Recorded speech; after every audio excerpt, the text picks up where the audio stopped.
Hello and welcome to the Voices for Innovation webinar. I'm very excited to have with us Courtney Reum. He is going to be talking about his new book and giving some great, I think, tips and advice for folks who are just starting up their businesses or frankly have been in the business for a while. And so we're going to have a conversation first, and then we'll leave time for questions at the end. If you have questions as we're talking, please type them in to the Skype for Business box, and we will get to your questions towards the end of the webinar. So to start off, hey, Courtney, could you please introduce yourself? Sure. Thank you for having me. Courtney Reum, one half of I guess the duo with my brother. It's probably good he's not here because we both like to talk, so it's hard to get airtime when we're both here. I guess in 30 seconds. Originally from Chicago. Uh, After school and business school, ended up doing what you do when you don't know what you're going to do, and worked on Wall Street. So I am a reformed Goldman Sachs investment banker. Worked in the consumer products area, so worked on really interesting deals. Procter and Gamble, Gillette's merger, helped take Under Armour public. Vitamin Water, got kind of bit by the bug. Moved to LA about 10 years ago to start our own thing. Our first company, as hard as it is to believe, was the first organic and sustainable alcohol brand called Vive. Built that from the back of our car to all 50 states.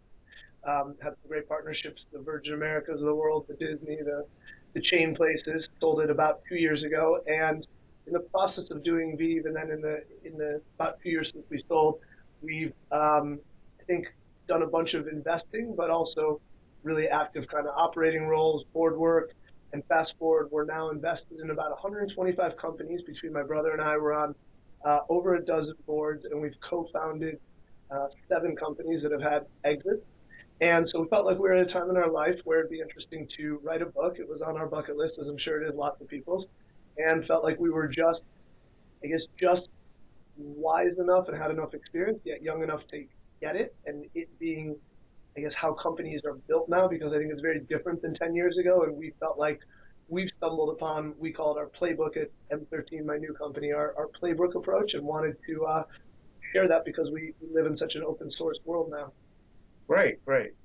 So shortcut your stuff. So you talked a little bit about why you authored the book, and if you want to expand on that a little bit more. But I'm curious, for folks who are on the call, what are some of the main takeaways that you want people to sort of walk away with and learn from what you and your brother are talking about in the book? Sure. So I think at a high level, I think it's just this democratization of starting companies, or barriers to entry being much lower than they were 10 years ago, meaning, with information, with technology, with a lot less capital, you can start something. Steve Case, the founder of AOL, which I don't know if that's a bad word around here, but he's Fine. he's on the back of our book and has done a lot to support us. He wrote a book called Third Wave, kind of talking about how anyone can kind of start anything now, and that's a theory, and a theory that I agree with, and a lot of people have espoused.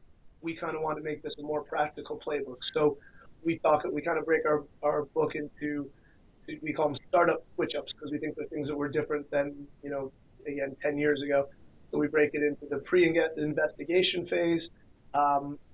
We talk about things as you're honing your idea, and then ultimately how to exit. But a lot of it is focused on, we do mostly consumer tech, but I think a lot of it's focused on little things making a big difference, because we live in such a highly targeted, highly specialized, nuanced sort of world that people think, oh, okay, the click-through rate on this was 2% difference, but you take 2% difference in click-through rate and a purchase rate and pour some traffic on it, can lead to, huge differences in sales. And so we kind of talk about a lot of those things that don't seem like big deals, but really are in today's Mm-hmm. digital world. Mm-hmm. Yeah, it sounds like, yeah, I think when I think about barriers too, less barriers to entry. A lot of our folks are in cloud, right, and Yeah. pushing cloud, and that's definitely a contributing factor as I think about when you think about technology too. Yeah, and we're really big. One thing I should say about the book is we're very honest that I think a good portion of his new ideas are things that we believe we've been honing. But there's also a lot of ideas that we've just taken from people we've learned from, that are peers, that are mentors, you name it. And I think hopefully people appreciate it in the sense that there are not that many new ideas out there. I am not Elon Musk, and I don't pretend to be.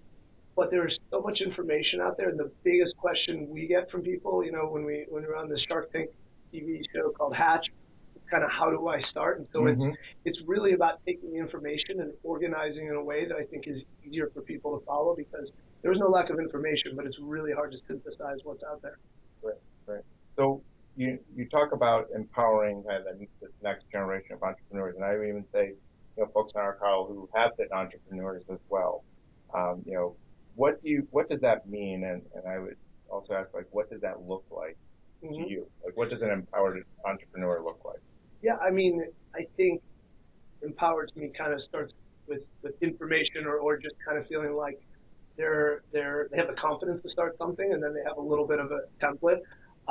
We launched the book a couple of weeks ago, and even between the time we launched and hit national bestseller, we got some incredible messages of someone going, I like to joke, who has an idea for starting a business? Everyone, right? And Yeah. as my dad used to say, ideas are cheap, execution is dear. And so for us, empowering them is kind of just, helping someone just take those first couple steps because I think those can be the hardest for a lot of people. Or the person takes a couple steps and they stall out because they don't know what's next. So I think it's just giving that information, giving some of those resources, and being honest too about things that didn't work. And hopefully, when someone looks at the cover, we fought Simon and Schuster and Derek Peter, who published our book, tooth and nail on putting us on the cover. But I think if there's anything that they did make me believe, it's that hopefully someone looks at that and goes, I don't know, those guys look pretty young. They look pretty normal. If they can do it, hopefully I can too. I think there's Hmm. something really that is a huge, the mental psyche of starting something and that confidence is a huge part of it. Right, right. So, as we were talking before the webinar today, Voices for Innovation, we focus on public policy related primarily to the technology sector. But, startups also need more than just ideas and money and talent to launch a business. There are regulatory legal issues. There are barriers to think about, and hurdles that can delay a launch or even change a business model. So, given all that entrepreneurs need to think about when they're starting a business, where do you think civic engagement fits in? Is there any advice you would give to companies that face these hurdles? And we were talking a little bit about your story, and I'd like you to kind of share like how you've been civically involved as well. Sure. I think starting just at a macro level, I will be honest, my experience with regulatory and things has been in a very non-tech sort of way since I said as I started an organic sustainable alcohol brand called Vive. So that was not the best experience because the government would never want you to sell another bottle of alcohol were it not for prohibition not working Hmm. and a nice little bit of revenue they take in. So our experience with that was very eye-opening because the first rule is there are no rules. We would get in trouble for making implicit health claims on our alcohol, which we never tried to do. We just tried to say it's better than the alternative. Then you kind of we always had to keep an eye on that. In other businesses I've been in, I'll be honest, I don't tend to think of the government or regulatory. That's usually not my first step, as it probably isn't most entrepreneurs. Right. But I think what happens is you start something, you get a little traction. Should someone in one of those bodies take notice, I think it's a good thing because it usually means that you've caught someone's attention, right? If Right. you have a horribly failing business, no one comes after those. So I would actually try to take it in a positive stride. Obviously, we all read about things like an Uber experience in London or something like that. Again, I wouldn't go so far as to say it's a privilege, but we like to look at companies and say we look for frictionless scaling. Something like an Uber or Lyft had an incredible amount of frictionless scaling, even in Airbnb, before they got to a point where cities or municipalities or other bodies have to come together and look at these things. But I think I don't think it's necessarily something that I tend to think about step one, but it's starting to be something where as soon as you have traction, you need to start to think about it, right? And especially depending on your industry, the more technology happens, the more the government, you know, is going to take notice. You look at all the things happening in crypto. If I was doing crypto, it would be very top of mind because it's all new and keep an eye on it. And I think as your business gets bigger, that also is a way to proactively engage with people before they kind of call you out or once your business gets a little notoriety to kind of entrench yourself in the community. I mean, obviously there's such a big movement to support local, to have these hometown brands. Again, we're brand people, so I tend to focus it from that side. And as you said, on my end, I live in Los Angeles, and we've done a bunch with the mayor's office. I was on his commission when he first got elected for tourism in the convention center, which was a great purview into all the initiatives going around in LA. And knowing some of that, knowing where development was happening, knowing what the goals were, did help some of my local businesses. My brother and I are both involved with the arts. He does some stuff with the biggest museum, LACMA. I'm on the board of the LA Opera, which has been a fun, challenging but really fun experience. And then with the mayor's office, we were recently appointed the first executives in residence, and our first project is actually creating a brand for the city of LA that can stand the test of time, certainly make a lot of traction before the Olympics come in 2028. And it's basically the I Heart NY equivalent for New York. So right. if you think you're good at launching brands, try to launch one with the city, with them looking over your shoulder, approving everything with very little budget, and you're trying to have everyone kind of adopted. Yeah. So it's a challenge, but a fun one. So I think, just to put a bow on that, I think it's so important to have that civic engagement because it's where it's all going. And more than anything, we used to kind of live in this world where everything was trade secrets and you kind of do your own thing. Now we live in such an open source world, whether it's your company or your business or what people find out about you. I think it's just good to kind of have that transparent mentality. Yeah, it's a way to give back and improve where you're living as well as, you know, increase your brand, whether it's your personal brand or your company's brand.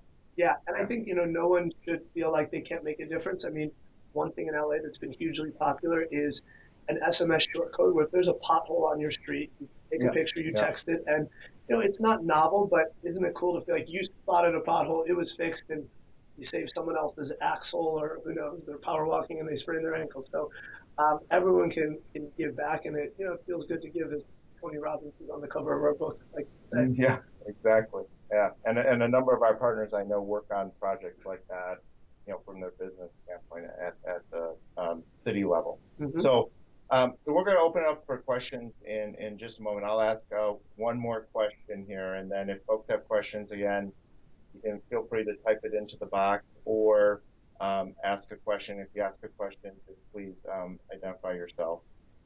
So are there any favorite anecdotes from the book that you want to share, or any good stories that really spoke to you as you were, Sure. as you and your brother, I should say, were writing the book? Sure. I'll share two. The first one is, these are kind of in chronological order. The first one is, our first chapter is called Get in the Trenches. Really doing that investigation, getting deep, however deep you think you've gotten, go deeper, go deeper, go deeper.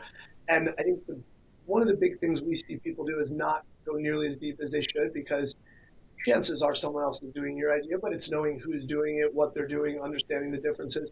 And one story we like to share when we tell people what it's really like to take that risk and be an entrepreneur is a guy we worked with at Goldman Sachs who decided he was going to do Chipotle, so fast casual, for Italian. Makes sense. I think it's a pretty good idea. What I would have done, probably still would do, is do a bunch of research, read some 10Ks, look at the comps, talk to people in the industry, blah, blah, blah. What he did was quit Goldman. Slightly fabricate some things on his resume so it wasn't suspicious. And he went and worked on the line at Chipotle for 3 months. And, that is getting in the trenches. And to his credit, the story has a happy ending, but maybe not the way you think. He ultimately decided he couldn't make the unit economics work, and real estate being what it was. So he after 3 months, didn't end up going forward with it. And so now he's sitting there going, I've worked at Chipotle for 3 months. I left my job at Goldman Sachs. They're not taking me back, and I have no business idea. But to his credit, he had the wherewithal to go. And the only thing worse than that would be if I just launched into it, did it, and found that all out after I'd taken his money or other people's money and spent $1 million, and then came to that same conclusion after 9 months or a year of his life. So I give him a lot of credit, but that's what we mean. I mean, that is getting in the trenches. Great. And the other one that I think is an interesting startup switch up that we always point people to is we have one, we try to make the titles of the chapters catchy so we remember it, so people remember it. We have one called The Difference Between, we say nail it before you scale it, do what you do best and outsource the rest. We have one called Know If You're a Sailboat or Speedboat. Okay. The general gist of that is that companies today, or the companies we read about, tend to be speedboats. Uber, Lyft, Airbnb, again, just to keep with the thematic. Those are winner-take-all marketplaces, companies that take tons of money to scale, but once they do, they're immensely profitable. Those are the ones that tend to be in the headlines. If you have a business and you're not sure what you are, 99% of the time you're a sailboat. And a sailboat means you catch a little gust of wind, aka momentum. You ride Mm-hmm. that out, and the wind dies down. You kind of reposition, you hunker down, wait for another gust of wind, and you keep charting your course and hopefully making good progress. But we go into a lot of examples, and we stick with this analogy throughout, meaning how speedboats take a lot of gas. Gas in this case usually is money, or employees is money too. Sailboats, once you are a speedboat, there is no going back to being a sailboat. Yet sailboats do have motors, so it doesn't mean you can't convert from a sailboat to a speedboat. You just need to bide your time. And just to bring it to life a little bit, one example that we give that we know intimately well is I was on the board of a probiotic and kombucha brand, sparkling drink called Kavita, which got bought by Pepsi about a year ago for 6 years. And the company, people didn't know what probiotics were. They had heard of it. It was something in my Activa yogurt, and I'm not really thinking about now for people that are into health, microbiomes, probiotics are kind of all the rage. But they were really good about catching those gusts of wind, making a little progress, staying small, not trying to be everywhere when people Mm-hmm. weren't ready for probiotics. And then fast forward the last 3 years when they decided to put that sail down and be a speedboat, they doubled sales every year for 3 years, and in 6 years I was involved. They went from 100 million sales to 75 million in sales before they sold, and now this year something like 125 a year later. Mm. But it's a good example of waiting It's for just that like gust. a kind of a scaling up. Yep. As you think about it. Okay. Well, great. So we do have one question from Jeff Shuey. Can Courtney talk about their entrepreneur readiness test? Yes. Thanks, Jeff. Appreciate that. Yes, we try. I think part of being an entrepreneur is balancing being uh, hopelessly optimistic, almost like in an idealized, romanticized way, with being cautiously realistic. And it's a hard thing to balance because I'm kind of pragmatic, and so I do find myself being trying to be extra negative on new ideas I have, or when people pitch me on stuff, because you have to be, because someone comes in and they have a good idea and they're passionate about it, and I want to believe in them. It's my nature. So that's a hard thing to balance. And so we actually start the book by the book's dedicated to my dad, and we kind of talk about some of the principles he taught us. Then we say, look, everyone wants to be an entrepreneur. It's super trendy right now. Doesn't mean everyone should be. I think that unlike playing in the NBA, where no matter how much you want it, it might not be in the cards for some people. I do believe being entrepreneurial can be taught. Certain people have dispositions that make them better equipped, but I think it's very learnable. So we say, look, better to have loved and the lost than never have loved it all. So if you have that itch to scratch, you should probably start something. But before we go into all the tactics and the playbooks, let's talk about the entrepreneurial readiness test that we put in there. So we talk about what we think are a couple of the top traits of being an entrepreneur. And, we talk about things like resiliency, which Mm-hmm. I would put up there with anything. It's Yeah. always hard to pick the trait, but there's certainly no entrepreneur that's been doing it a while that I don't meet who I don't, when I meet them, I shake their hand and go, him or her, and say, I know you must be really resilient. We talk about kind of being visionary. And so those are just some traits that if you don't feel like you embody those, we kind of go through 4 or 5 traits. Doesn't mean you shouldn't be an entrepreneur, but you should just think hard about it, because if you don't feel like, resiliency, whether you have it or you don't have it, you kind of have to be up for the fight. So even if you're someone that's resilient, but you've just gone through a personal thing or switched job or whatever, you just have to make sure you're up for the fight. So if you look at that test and say, I don't know, it doesn't mean no. It might mean no, not now, or maybe there's something I should do to cultivate 1 or 2 of these things. So I just start on the up and Mm-hmm. up. That's kind of how we position it. I hope that answers your question, Jeff. All right. And Jeff has another question. Um, can both Jonathan and Courtney talk about the lack of need for NDAs? Protecting IP is important, but does it delay execution? I'll go first in a very non-technical way, because I bet you might see it differently. Um, I don't tend to have products. Again, I tend to have innovative stuff, but it's kind of like, here's a probiotic coconut yogurt that tastes amazing. Now that's so I don't have as much IP, and we kind of deal with consumer tech type things. And even if I was starting the next lift, it someone can knock it off pretty easily. So to me, it's a scale game, and it's a how quickly you can go. And again, there's just not that many secrets up here in Seattle or LA or Silicon Valley. So I'm probably a little more laissez-faire than I should be about it, but I actually have a hard and fast rule. I don't really sign NDAs. So anyone comes to Mm, me and says, I'm going to do this, and I just say to them, absolutely interested, you should know I'm not going to sign an NDA. And for sure, there's the occasional person that walks away, but I'd say more than 9 out of 10, 95 out of 100 say understood. Because I yeah. say, look, and the funny enough, the ones that get really, wait, blah, blah, blah, blah, blah, blah, blah, I did it to someone the other day just because he was giving me a hard time. So I just went and forwarded him his deck that he would have sent me before he sent the NDA. And I said, just so you know, I mean, I see most deals in this space. I've already been sent this. So NDA or Okay. not, someone's Yeah. broken it. The deal's out there. People know. You should just be realistic. But it's certainly industry specific. And I think in consumer particularly, it's different than Yeah. that. Well, let me ask you, from your perspective, is it first mover more important than NDA, if I'm hearing that Yeah, correctly? I think first mover and the underlying tenet to our whole book is time is the new money. And when people hear me say that, they go, "Oh, it's easy for you to say if you have money or have access to money." And yes, it's true. But compared to 10 years ago, there are a lot of ways to find money. Doesn't mean it's easy, but there are a lot of avenues to try. Yeah. So I know it's infinitely easier than it was.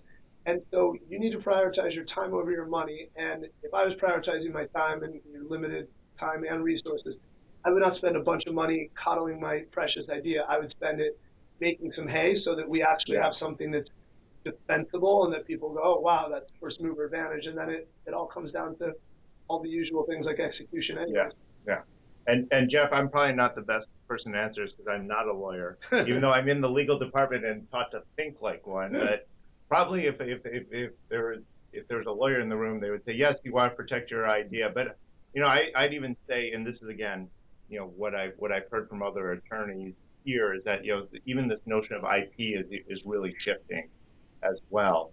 And so that's why I was asking you about this first mover and with the cloud, Microsoft used to be really, we got to protect our IP and that was really important.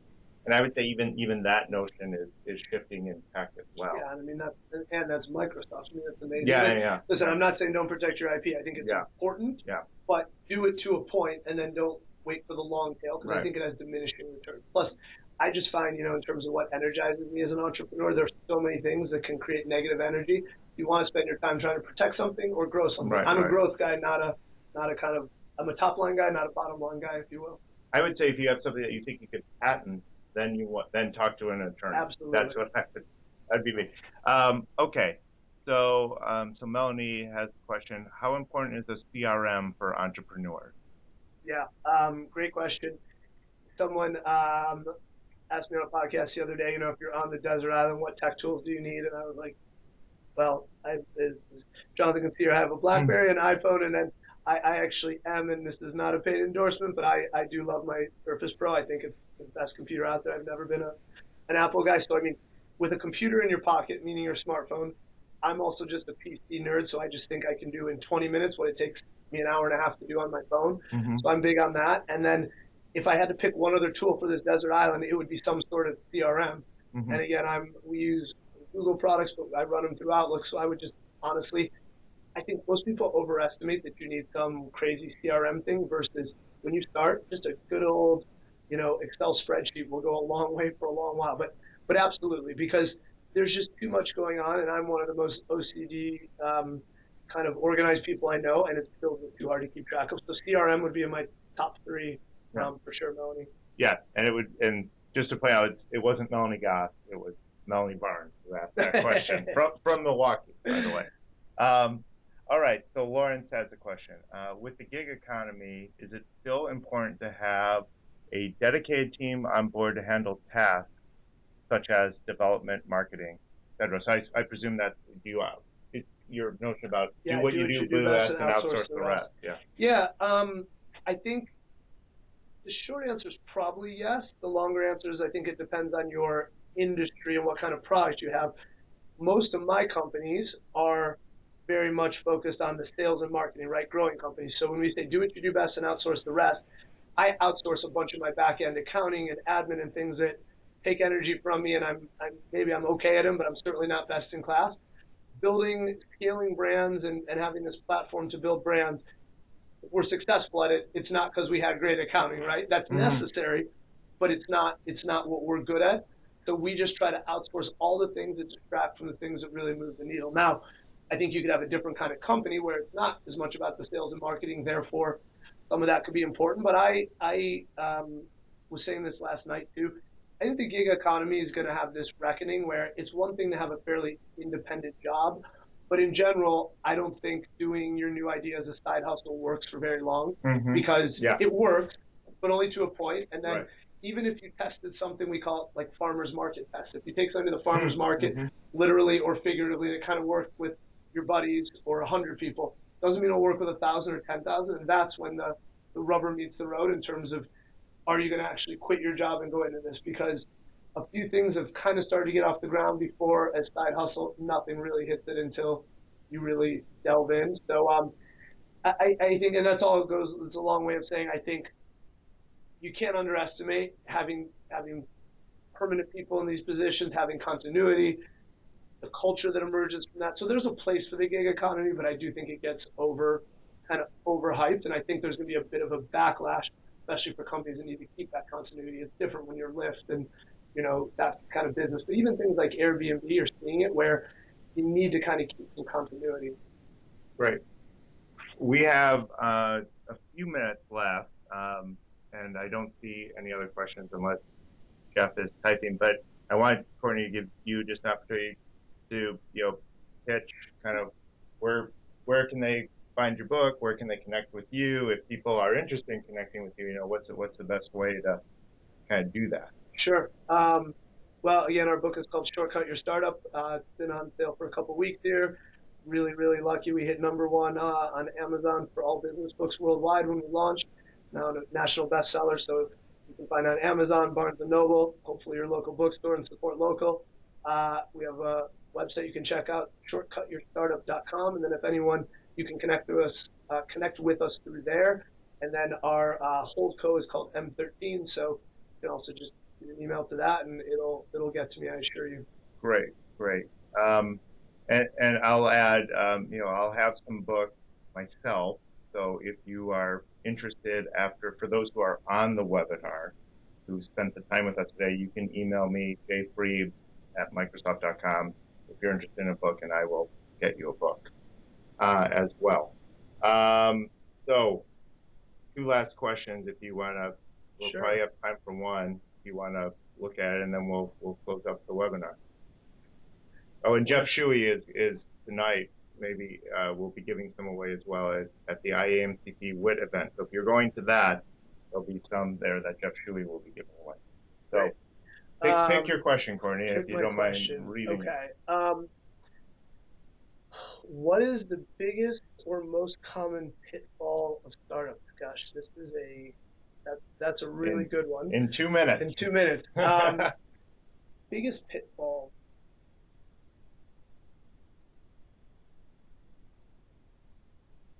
I would say the biggest pitfall that we see people make is that they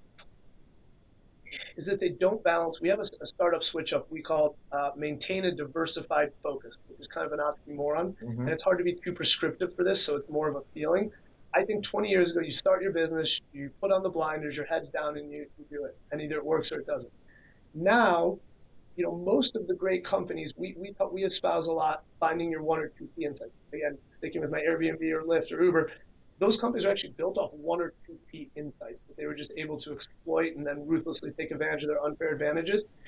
And it's just balancing now the proverbial pivot or whatever, but people over pivot or they don't stay focused enough.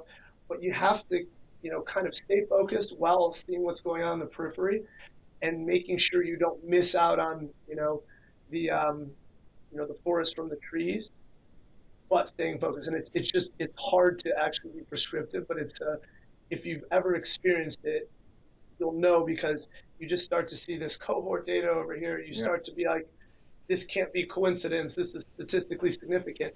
And you just can't ignore these things, but you kind of have to stay focused on the task you're on until you decide to, to me, it's not always like pivot. So a pivot's different than changing course, right? Lots of little iterations that sometimes add up to a pivot. But I think a lot of people get to, oh, we should just pivot. And pivot to me kind of implies maybe not a 180, but at least a 90-degree turn. Whereas most of the time now, with all the data and everything else out there, you can take these little 1 degree, 2 degree, small iterations, and then decide if you're going to make the bigger pivot. Excellent, excellent. Well, thank you, Courtney, for your time today. This was very enlightening. Different kind of webinar for BFI, so we really appreciate it. For those, again, who are on the call, if you'd like to email me if you're interested in a book, let me know. And we will be sending around the link to this that we will have on our YouTube channel in the next day or so. So, Courtney, again, thank you for your time. Shortcut your startup. Good, interesting stuff. Have a great day, everyone. Thanks so much for having me. Thank you. Thank you.